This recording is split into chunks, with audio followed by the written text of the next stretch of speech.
As you can see कि आपका first round का रिजल्ट आ गया है बीटेक के लिए। आप जाकर डायरेक्ट यहाँ चेक कर लीजिए अपना अलॉटमेंट, जिसको भी अलॉटमेंट हुआ है। Type in your JEE application number, password, security pin डाल के जैसे ही आप साइन इन करेंगे आपको सीट अलॉटमेंट का कॉलम मिलेगा। आप उसमें जाके क्लिक कीजिए। अगर आपको सीट अलॉट हुई है तो वहां आपको एक लेटर मिल जाएगा जो आप डाउनलोड कर सकते हैं। उससे पता चल जाएगा कि आपको कौन सी ब्रांच और कौन सा कॉलेज अलॉट हुआ है।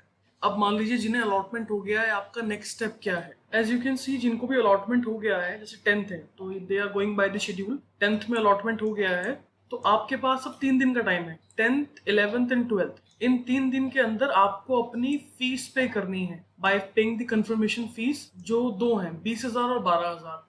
20,000 पे करनी है जर्नल और ओबीसी वाले बच्चों को, और 12,000 रुपये पे करनी है एससी एसटी और पीडब्ल्यूडी वाले बच्चों को। If you want to stay in the counselling, अगर आप ये फीस नहीं पे करेंगे तो you will be out of counselling. अब नेक्स्ट पॉइंट ये है, फीस सबमिट करने के बाद they ask for your willingness whether you want to continue in counselling और नॉट। तो उसमें दो ऑप्शंस आते हैं, फ्रीज के एंड फ्लोट। फ्रीज का मतलब ये होता है कि जो चॉइस आपको मिली है you are happy with it, you want to lock it, और जो भी कॉलेज मिला है आप इसी कॉलेज में अपनी इसी ब्रांच में एडमिशन लेना चाहते हैं। आप आगे काउंसलिंग में पार्टिसिपेट नहीं करना चाहते, आपको कोई और कॉलेज या कोई और ब्रांच नहीं चाहिए। फ्लोट का मतलब ये है कि मान लीजिए मैंने 50 चॉइस फिल की, मुझे जो अलॉटमेंट हुआ है वो 35 नंबर पे हुआ, अभी मेरी 34 चॉइसेस और हैं ऊपर जिनमें मेरा मन है जाने का, या जो मुझे मिल सकती हैं आगे और राउंड्स जो होंगे काउंसलिंग के। तो जो बच्चे काउंसलिंग में चाहते हैं कि वो रहें और उन्हें उनकी पसंद का फर्स्ट नंबर की चॉइस नहीं मिली है, आई वुड सजेस्ट देम कि आप फ्लोट का ऑप्शन चूज कीजिए। फ्लोट का जैसे ही आप ऑप्शन चूज करेंगे तो you will stay in the counselling for further round. अब इसमें हर राउंड में आपसे ऑप्शन पूछा जाएगा, ऐसा नहीं कि अगर आपने अभी फ्लोट कर दिया तो ये 4th राउंड तक फ्लोट रहेगा। ये हर राउंड के लिए दे आस्क फॉर योर विलिंगनेस, कि जो भी कॉलेज आपको हर राउंड के बाद अलॉट हो रहा है, whether you are happy with it और you want to continue for counselling.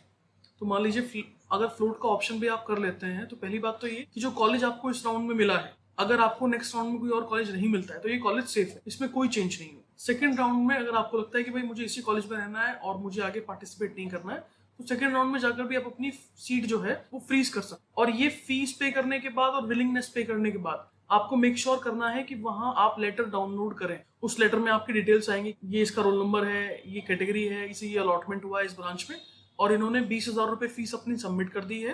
ये एक तरह से पेमेंट कंफर्मेशन होता है कि भाई सीट आपकी लॉक हो गई है, फिक्स है, और उसमें आपकी पेमेंट डिटेल्स आ जाएंगी। तो वो लेटर आपको जरूर डाउनलोड। इसके बाद 13 तारीख से दोबारा आपका नेक्स्ट राउंड के लिए चॉइस लॉकिंग और उसमें अल्ट्रेशन स्टार्ट होगा, तो उसके लिए हम लोग आगे बात करेंगे। अगर आपको अभी भी कोई कंफ्यूजन है आपके अलॉटमेंट के साथ तो you can write in the comment box.